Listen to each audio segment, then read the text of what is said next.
지금까지 들어온 주요 뉴스 정리합니다. 김영민 아나운서와 함께합니다. 어서 오십시오. 네, 영민한 뉴스 점심 먹고 한잔 하면서 듣는 그런 시간입니다. 네, 오프닝에서도 말씀드렸지만 전공의 잇따른 사직으로 지금 의료 현장의 혼란이 계속 커지고 있습니다. 지금은 어떤 상황이죠? 네, 정부의 의대 증원에 반대하면서 전공의들이 사직서를 잇따라 제출하고 있습니다.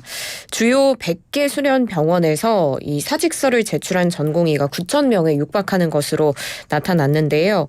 보건복지부가 어제 오후 10시 기준으로 이 100개 수련 병원을 점검했더니 전공의의 71.2%인 8,816명이 사직서를 제출한 것으로 확인됐습니다. 네. 이 사직서들은 모두 수리되지는 않았습니다. 근무지 이탈한 사람들은 소속 전공의의 63.1%인 7,813명으로 확인됐는데요. 그리고 지금 의사 집단행동 피해 신고 지원센터로 계속 접수가 되고 있는데 피해 사례가 어제 오후 기준 58건 접수됐습니다. 보통 케이스들이 일방적인 진료 예약 취소나 무기한 수술 연기 등이 줄을 이뤘다고 합니다. 엊그제까지의 피해 사례가 34건이었는데 이를 합치면 총 92건, 100건에 달합니다. 네, 정부가 업무 개시 명령을 추가로 발령했죠? 네, 보건복지부는 현장 점검을 통해서 이탈이 확인된 인원 중에 5,397명에게 추가로 업무 개시 명령을 발령했습니다.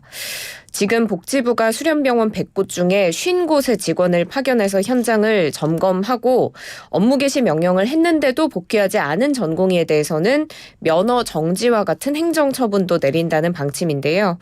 실제로 김국일 복지부 비상대응반장은 이런 검찰에 고발한다라는 보도와 관련해서 이 업무 복귀 명령 절차가 마무리되는 시점에 고발과 행정처분 여부를 검토하려고 한다고 설명했습니다. 네.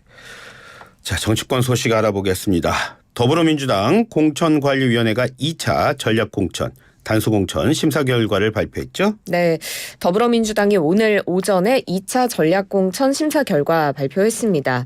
이번 총선에는 나오지 않는 김진표 국회의장의 지역구인 경기 수원무에는 염태영 전 수원시장을, 그리고 현역 불출마 지역인 경기 용인 을에는 영입인재 20호인 손명수 전 국토교통부 차관을, 또 대전 유성 을에는 영입인재 6호인 황정아 박사를 전략 공천했습니다.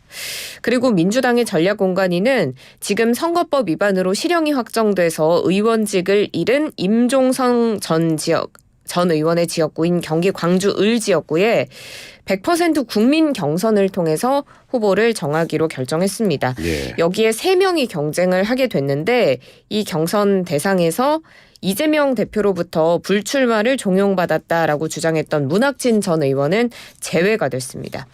그리고 전략공관위는 그제 김영주 국회 부의장이 탈당을 선언했는데 이 지역구인 서울 영등포 갑을 전략지역으로 또 추가로 지정하기도 했는데요. 그리고 이명백 공천관리위원장이 또 4차 공천 심사 결과를 공개하기도 했습니다. 현역 의원 6명을 포함해서 10명을 단수 공천했고요. 서울 용산구, 금천구와 같은 8개 지역은 경선 지역으로 지정했습니다. 임종석 전 대통령 비서실장에게는 험지 출마 요청했다고요? 맞습니다. 실제로 그런 전망들이 있었는데 실제로 이런 제안들을 한 것으로 알려졌습니다. 더불어민주당이 임종석 전 대통령 비서실장에게 송파 갑 지역구의 출마 의사를 물은 것으로 알려졌는데 임 전 실장 측이 오늘 기자들에게 문자 메시지를 보낸 내용을 살펴보면 안규백 당 전략공천위원장으로부터 송파갑 출마 의사 타진이 있었다라고 밝혔습니다. 그래서 지금 인점 비서실장 측은 중성동 갑 지역의 상황과 기존 입장을 충분히 설명했다고 밝혔는데요. 기존 입장을 고수하면서 사실상 요청을 거부한 것으로 알려집니다. 네. 하위 20% 이하를 통보받은 의원들의 반발 역시 커지고 있습니다. 오늘 의원총회를 했죠? 네, 그렇습니다. 오늘 오전부터 더불어민주당은 의원총회를 진행하고 있는데 공천과 관련한 난상 토론을 벌이고 있습니다. 예. 이재명 대표는 오늘 의원총회에도 참석을 하지 않았습니다. 현역 의원 평가 하위 20% 통보를 받았거나 아니면 지금의 공천 과정에 문제가 있다고 생각하는 일부 의원들은 경우 이번 공천이 불공정 공천이라면서 강한 불만을 드러낸 것으로 알려지고 있습니다. 당 원로들도 유감을 표시할 것으로 보이는데요. 김부겸 전 총리 측의 인사가 기자들에게 전달한 메시지를 보면 김 전 총리가 오늘 임채정, 김원기, 문희상 전 국회의장 등과 함께 최근 이재명 대표의 불공정한 공천에 대한 강력한 유감 표시와 공정한 공천을 촉구할 계획이다라고 밝혔습니다. 정세균 전 총리는 미국에 계셔서 참석을 못하지만 뜻을 같이 한다고 동의했다라고 전하기도 했는데요. 이들이 잠시 후 오후 3시경에 이 대표를 향한 공식 입장문을 발표할 계획입니다. 네. 야권의 비례위성 정당 역시도 창당 임박했다고요? 네, 민주당과 진보당, 새진보 연합이 추진하는 비례위성 정당인 민주개혁 진보연합 다음 달 3일에 창당을 결정했습니다. 진보당과 새진보 연합이 추천하는 비례대표 후보자를 3명씩 받는데 울산 북구에는 진보당 후보를 내기로 결정이 됐습니다.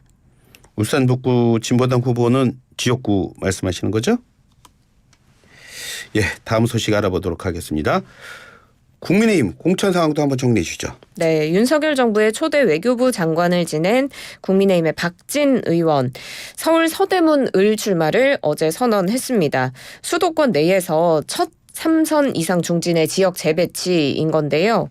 앞서서 또 지역구를 바꾼 의원들이 있죠. 낙동강 벨트에서 서병수 의원과 김태호 의원, 조혜진 의원이 당의 요청을 수락해서 지역구를 옮긴 사례가 있었고 거기에 이은 4번째 중진 의원의 지역구 조정입니다. 국민의힘은 지금 공천 신청을 받은 242개 지역구 중에서 단수공천, 우선공천, 또 경선 여부를 결정한 지역구가 모두 164곳인데요. 그러니까 아직 78곳은 어떤 후보자를 어떻게 내세울지 결정이 안 된 겁니다. 그래서 공관위가 오늘 비공개 회의를 통해서 이에 대한 논의를 이어갑니다. 예, 이것도 관심이었는데 현역 하위 10%에 대한 통보는 이루어졌습니까? 네, 장동혁 국민의힘 사무총장이 오늘 여의도 중앙당사에서 기자들과 만나서 평가지수 하위권 인사들에게 아직 이 심사 결과를 통보하지 않았다라고 설명했습니다. 네. 그런 가운데 이제 지역구로 옮긴 현역 의원들이 있는데 그런 경우에는 하위 10%에 포함이 안 되고 이 지역구 이동으로 다른 사람을 하위권에 포함하게 하는 그런 일도 없을 것이다라고 이야기를 했습니다. 국민의힘 공관위가 오늘 현역 의원 평가에서 하위 10%로 분류된 대상자들에게 이 컷오프를 통보할 것으로 알려졌는데요. 복수의 당 관계자들에 따르면 공관위가 오늘 오후에 이 해당 지역구 의원들에게 개별적으로 이런 사실을 알릴 예정입니다. 네, 지금 2월 임시국회 열리고 있는데 오늘은 윤재옥 국민의힘 원내대표의 교섭단체 대표 연설이 있었죠? 맞습니다. 오늘 오전에 국회 본회의에서 교섭단체 대표 연설을 진행했습니다. 윤 원내대표는 21대 국회가 일하는 국회에는 실패했다라고 반성의 목소리를 내면서 22대 국회에서는 대대적인 변화가 필요하다라고 이야기를 했는데 그리고 윤석열 정부가 일을 할 수 있도록 여당에 대한 지지를 호소하기도 했습니다. 윤 원내대표는 정부와 여당이 국민의 신뢰와 지지를 토대로 22대 국회에서 5대 민생개혁을 추진하겠다고 약속했는데요. 이 5대 민생개혁이 무엇인가 살펴보면 노동개혁, 저출생 대책, 규제개혁, 국토개혁, 그리고 금융개혁입니다. 의회 정치를 바꾸겠다라고 목소리를 높인 윤 원내대표는 북한의 도발에 대한 국회의 공동 대응 필요성도 강조했습니다. 그래서 여야정 안보협의체 구성을 제안하기도 했습니다. 네, 다음 소식입니다. 아시안컵 이후에요. 정말 말 많습니다. 그런데 손흥민 선수 그리고 이강인 선수가 화해를 했다고요? 네, 그렇습니다. 한국 축구 대표팀에 뭐랄까요, 두 별이 떠 있다고 해도 과언이 아니죠.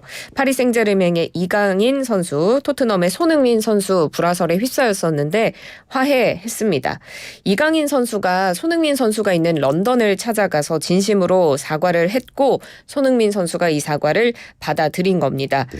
두 사람이 각자의 소셜미디어에 시차를 두고 글을 올렸는데 먼저 이강인 선수가 사과문을 올렸습니다.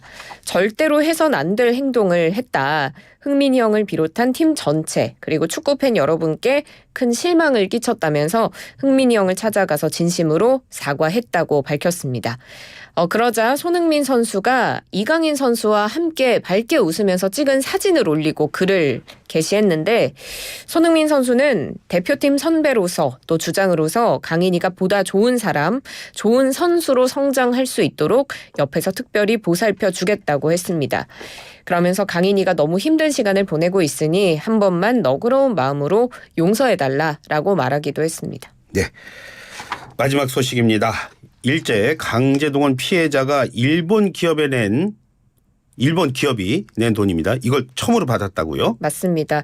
강제동원 피해자 측이 대법원에서 최종 승소 판결을 받고 나서 일본 기업이 공탁한 돈을 배상금으로 수령했습니다. 예. 어제 있었던 일인데요. 이게 일본 기업의 자금을 강제동원 피해자가 받은 첫 사례입니다. 히타치 조센의 피해자 이모 씨 측이 이제 어제 오전에 서울중앙지법에서 히타치 조센 측이 담보 성격으로 공탁한 6천만 원을 출금했다고 밝혔는데요. 이 히타치 조센이 서울고법과 대법원이 같은 취지의 선고를 계속하자 그 담보 성격으로 법원에 6천만 원을 공탁했고요. 그런데 이제 히타치 조센이 공탁한 이 금액 외에 다른 일본 기업이 강제동원 피해 소송과 관련해서 한국 법원에 낸 돈은 또 따로는 없는 것으로 알려집니다. 예, 또 없군요.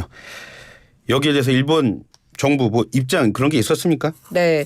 일본 정부 히타치 조센이 법원에 공탁한 돈에 대해서 어제 일본 정부는 극히 유감이다 이런 견해를 밝히기도 했는데요. 예.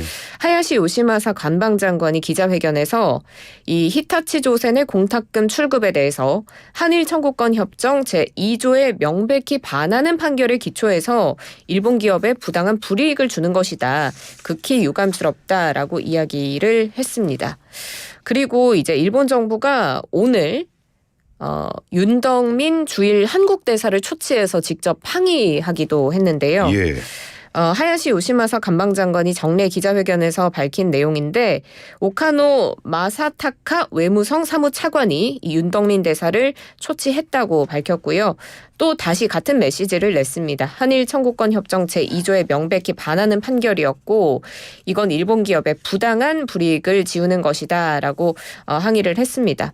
이 한일 청구권 협정 제2조가 1965년에 체결된 건데 청구권이 완전히 최종적으로 해결된다라는 걸 확인하는 내용을 담고 있습니다. 예, 일본 정부는 이걸 우리 정부 대표 불러서 강하게 항의할 일로 본 거네요. 참, 이해는 안 갑니다. 네, 오늘도 수고하셨습니다. 고맙습니다. 고맙습니다. 지금까지 김영민 아나운서와 함께했습니다.